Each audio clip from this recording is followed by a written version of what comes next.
वही क्रिएचर के साथ ही है जिसके ऊपर वो फिल्म बनाई गई थी। वो डर जाती है लेकिन पता चलता है कि ये तो सिर्फ उस क्रिएचर का कॉस्ट्यूम था और ये वही कॉस्ट्यूम था जो उस फिल्म में दसों सालों पहले इस्तेमाल हुआ था। वो सोच में पड़ जाती है कि इतनी पुरानी चीज अब यहाँ पर कैसे, और इतनी ठीक हालत में। उस टाइम जंग का माहौल था, बहुत सारी चीजें तबाह हो गई, तो ये कॉस्ट्यूम कैसे बच गया? वो डर कर जब ये सवाल सिरिल से कहती है तो सिरिल कहता है शायद रेप्लिका होगा। ये सब उसने अपनी बेटी को रिलैक्स करने के लिए कहा था। कंफ्यूज असल में वो खुद भी हो चुका था। बचपन से ही वो स्टूडियो में आता जाता रहा है, लेकिन ये कॉस्ट्यूम पहली मर्तबा उसकी नजर में पड़ा है।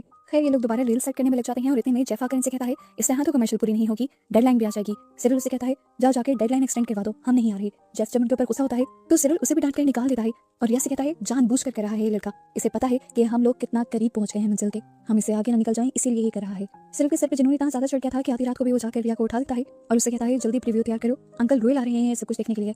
अगले जो क्लिप्स हमें मिल गए थे, इन क्लिप्स में मनैन गर्ल उस बच्चे के पास पड़ी थी जिसे उसके माँ बाप बचाने की कोशिश कर रहे थे। वो बच्चा बहुत ज्यादा डर जाता है। क्रिएचर का साया जैसे ही उस बच्चे के ऊपर पड़ता है तो वो बच्चा डर कर नीचे जमीन पर गिर जाता है और एक और मर्तबा स्क्रीन ब्लैंक हो जाती है। सिरिल और रिया दोनों को ये गुस्सा आ जाता है कि एंडिंग अभी भी गायब थी। यहाँ रोयल बाहर बैठा वेट कर रहा था और इस टाइम उसके हर एक्शन में हम डर को वाजिया फील कर पा रहे थे। अब जैसे ही ये लोग रोयल को अंदर बुलाते हैं एडिटिंग कंप्लीट दिखाने के लिए, तो यहाँ रोयल उस रील को ही उठाकर तोड़ने लग जाता है और सिरिल उसे ऐसा करता देखकर शौक रह जाता है और उन्हें ऐसा करने से मना करता है। अंकल जब मना नहीं होते तो वो अंकल के ऊपर चिल्लाता भी है और उल्टा अंकल भी फिर उसके ऊपर चिल्लाते हैं और कहते हैं मैं तुम्हारे डैड को भी मना करता रहा, समझाता रहा कि ये मूवी कर्स्ड है, श्रापित है, तुम लोगों की जान ले सकती है, लेकिन ना तुम्हारे बाप ने सुना ना तुमने। पहले इस फिल्म की वजह से तुम्हारी माँ की जान गई, फिर सालों बाद जब दोबारा उसने इस फिल्म पर काम करना शुरू किया तो उसकी जान चली गई और अब तुमने ये काम करना शुरू कर दिया है।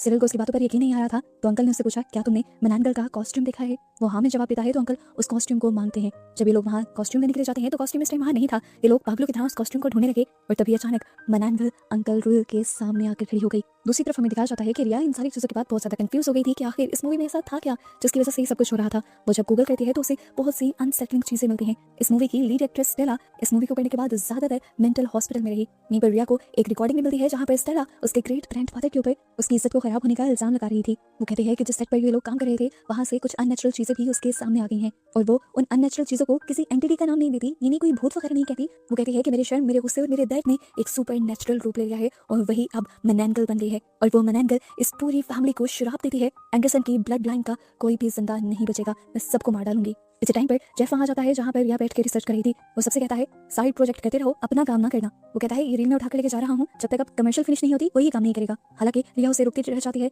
लेकिन वो कॉरिडोर में चला जाता है और इस टाइम उसके सामने आ जाते हैं मनैन गर्ल। अचानक मनैन गर्ल उसके सामने से गायब होकर उसके पीछे आ जाते हैं और फिर सीन यहाँ से कट हो जाता है। बात साफ यही थी कि उसने जेफ को मार डाला। यहाँ पर सिरिल जब रूल को स्टोर रूम में ढूंढ रहा था तो अचानक उसके सामने मनैन गर्ल आ गई। वो उससे बचने के लिए भागता है और साथ में रिया को भी बचाने का सोचता है और जैसे ही रिया तक पहुंचता है तो उसे मनैन गर्ल रिया के ठीक पीछे खड़ी दिखाई देती है, लेकिन फिर अगली पल वो दोबारा गायब हो जाती है। यहाँ पर सिरिल रिया से पूछता है कि रील्स कहाँ गई? वो बताती है कि जेफ ले गया और यहाँ